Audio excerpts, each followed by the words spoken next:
Welcome back to Final Expense Telesales. My name is Dana Nesen. Once again, coming off of our Meet the Leaders live, we are bringing on a new leader every single week, multiple times a week, to teach you something actionable that you can implement on your sales calls today.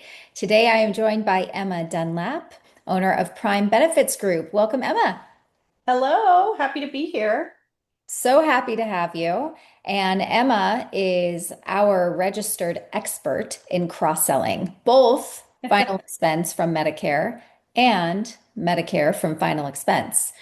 So Emma, before we go into our tactical skills of how to cross-sell, go ahead and give people a background and a little bit of your story, and then we'll get right into teaching. Yeah, so uh, my name is Emma. As I mentioned, I lead an agency called Prime Benefits Group. The letters stand for protection, retirement, insurance, Medicare, and equity. And so my agency is really built around cross-selling, and that is at the core of everything that I do. As of right now, my focus has really been for the last 2 years on cross-selling between Medicare and final expense. But as time goes on, I am expanding into retirement and other cross-selling opportunities, and using your book of business as a revenue generating machine.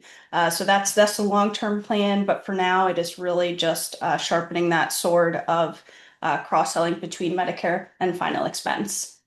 I love that. And there's a big gap, I think, in a lot of Medicare agents that don't even know where to start, how to have the conversation. They know they have this book of business, but they are kind of a one-trick pony, and it's very comfortable for them to stay in their lane.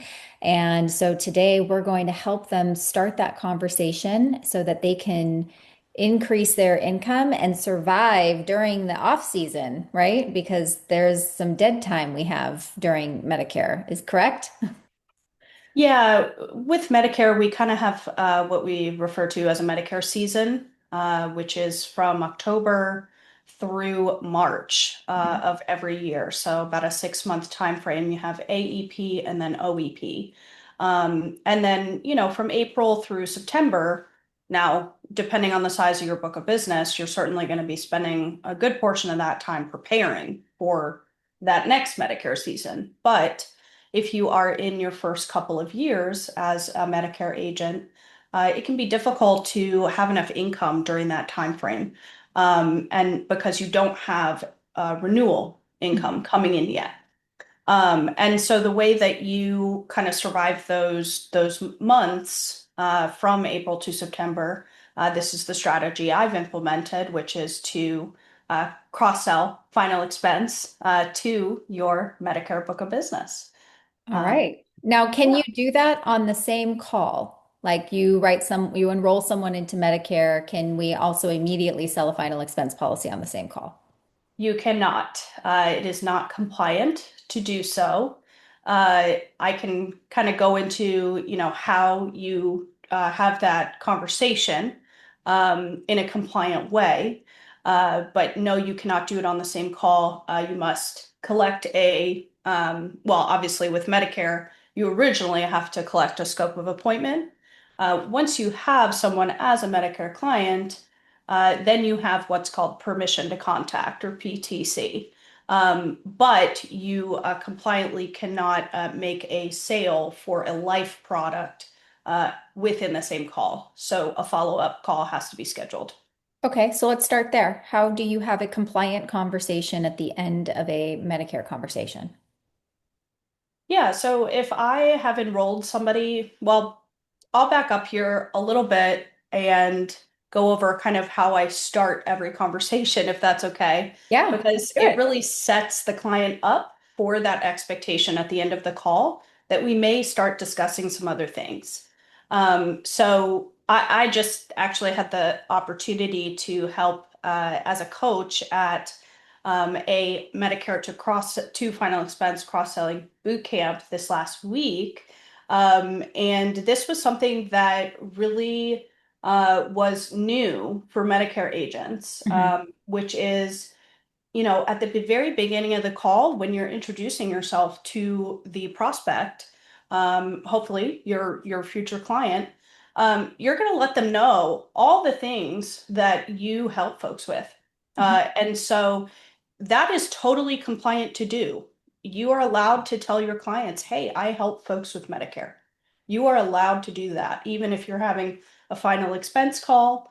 And then you're also allowed to let folks know if you're having a Medicare call. Hey, I also help folks with life insurance, final expense and burial coverage, hospital plans, cancer plans. Like, I'll really list everything out and I'll present myself as being an insurance advisor, rather than, just like explaining to that I'm an independent broker, but not really leading with that. Like, I'm letting the client know that I'm going to look at their situation from all angles, and put them in the best situation possible.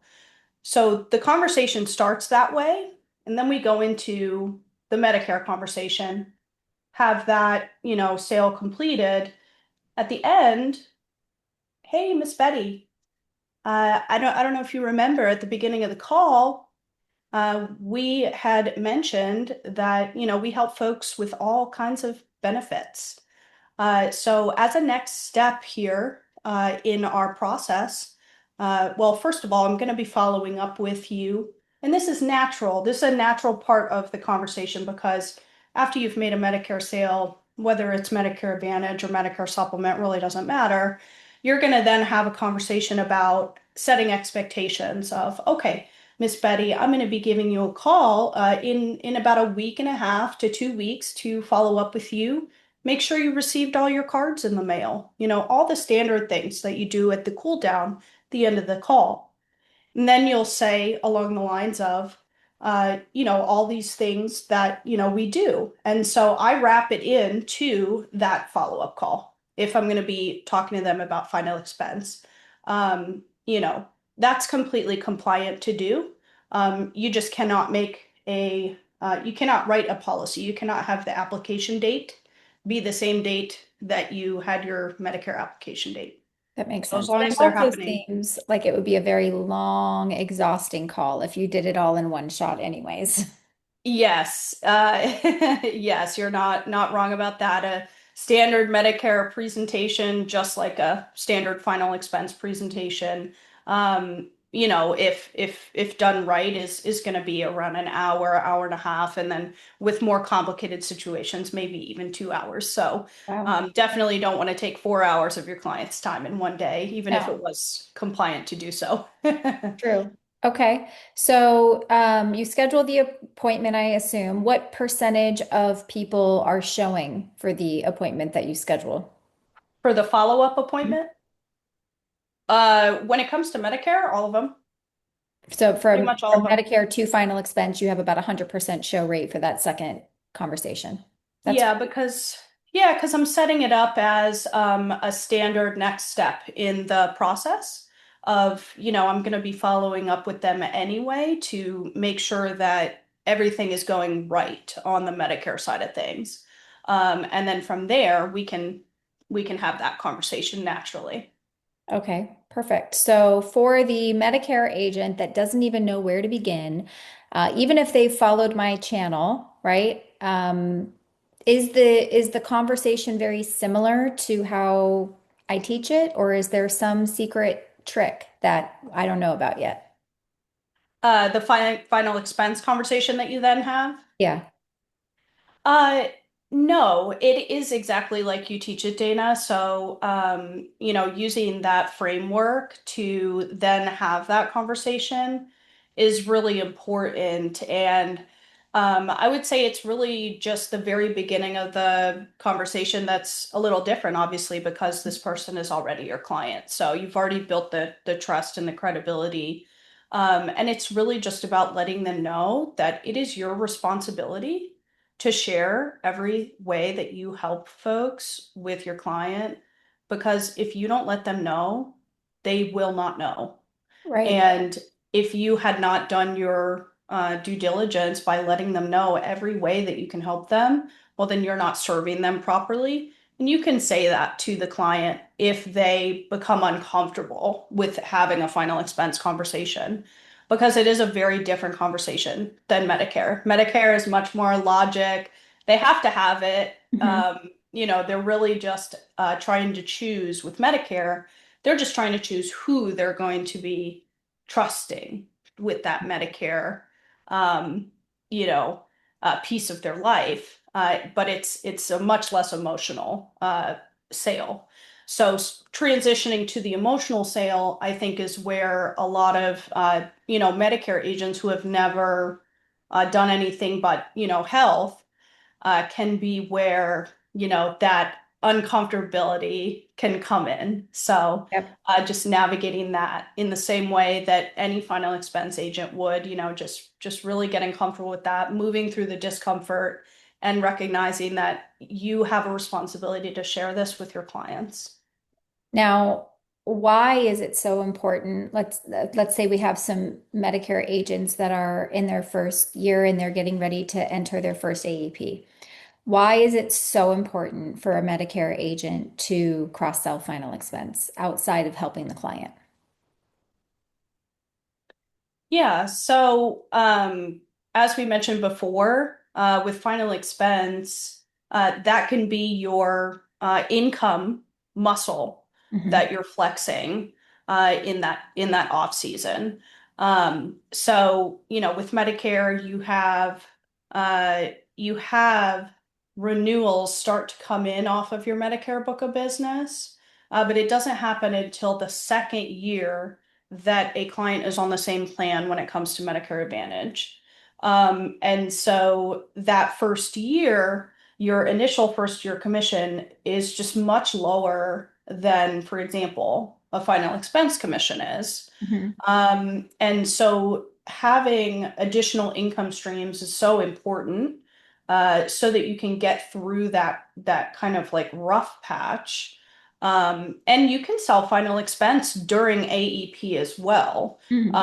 Now, it's important to note, and a lot of Medicare agents know this, but if we're talking about a brand new Medicare agent, they may not, that during AEP, your commissions of all the plans that you sell during AEP, they don't get paid out to you until January of the next year.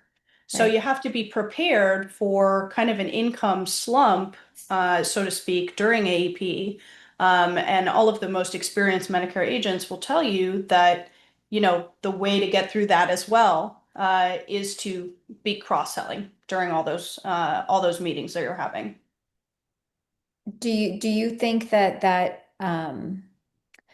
I can imagine if somebody is really focused on making a lot of money in those last 3 months of the year, that they might feel torn to take an hour of their time for a upfront advance on a life policy when they could be, they're doing this to build up their back, right? Their renewal book. Right. And so I could see how a Medicare agent would be torn wanting to take their time doing life business. It Mm-hmm. almost would serve them, and correct me if I'm wrong, during those 3 months to have like a referral partner and then doing like a split commission. So that way you can focus on Medicare and something like a partner could focus on the life and then you just split the commission. I don't know. I just kind of thought, is anybody doing that? I'm sure there are. There's so many ways to skin the cat in insurance. A strategy that I've used in the past as well is, AEP ends December 7th. So, kind of setting those cross-selling meetings Mhm. out. Beginning of the So year. setting that expectation up front, like, hey, we're going to handle your Medicare today. But just like the cross-selling conversation is happening, we're just letting them know that this is the busiest time of the year, so we're already kind of booked out. So we're going to get you in. The earliest we have is, December 9th at whatever. Right. Um, Oh, I like that and better. yeah, so kind of if you're just one agent, and you don't have anyone to partner with, like you just said, like that's how I've done it in the past. Because yes, in years 1 and 2, you want to really be focused on new client acquisition during AEP. And then later, once you have an established book of business, AEP is mostly spent servicing clients. Like making sure that they are in the right plan, that they might not Yep. need to go into a different plan, and that you're the one servicing that book, not other people Yep. taking that client away from you. Yeah. What's the biggest piece of advice that you could give agents that are only just selling final expense or only selling Medicare? Like, why should people cross sell? Um, well, you should cross sell because I believe it is a way to, build your longevity in the business, right? Um, Having multiple income streams is always a good thing. So if we're just talking about an individual, say Medicare agent, um, having additional income streams, we never know what is going to happen in the Medicare landscape. Doesn't mean you should lead with fear. Every change in the industry is always an opportunity. And so we should always be looking at it that way. But we also need to be smart and we need to have additional opportunities that we have sharpened those skills over the years so that we can pivot as needed when things happen. The last thing you ever want to have happen is, I'm only doing one thing, massive industry shift, and you're struggling to catch up. Yeah. Um, and then the second biggest piece, which I've already kind of gone over, is just the integrity piece of really making sure that you're serving your clients in every way that you can. So if we have people watching right now that are only final expense and they're only Medicare and they want to learn how to cross sell and they want to learn how to cross sell from you because there's nobody better to teach somebody how to cross sell than Miss Emma Dunlap, how does somebody get in touch with you? Yeah, so the best way to get in touch with me is going to be actually through social media. And my handle is at Emma Dilemma _sales. Okay, So I'll E put it M in the M description. Yeah. And then you can also visit my website, and I have a section on joining my team. And that website is Prime Benefits Group USA.com. The USA is important, don't forget I'll it. put it there. I'll put the link for your website. I'll put the handle for social media. And then we do group opportunity calls every single week. And if you want to learn what it's like to be part of Empower Life Group, just let us know that Emma sent you and we'll get you right connected back to her. Thank you so much, Emma. I am so excited to continue to watch you help more and more agents become confident cross-selling professionals. Stay tuned for Unicorns. more. Yep, stay tuned for more manager interviews and teaching lessons coming soon. Thank you for having me, Dana. Thanks, Emma.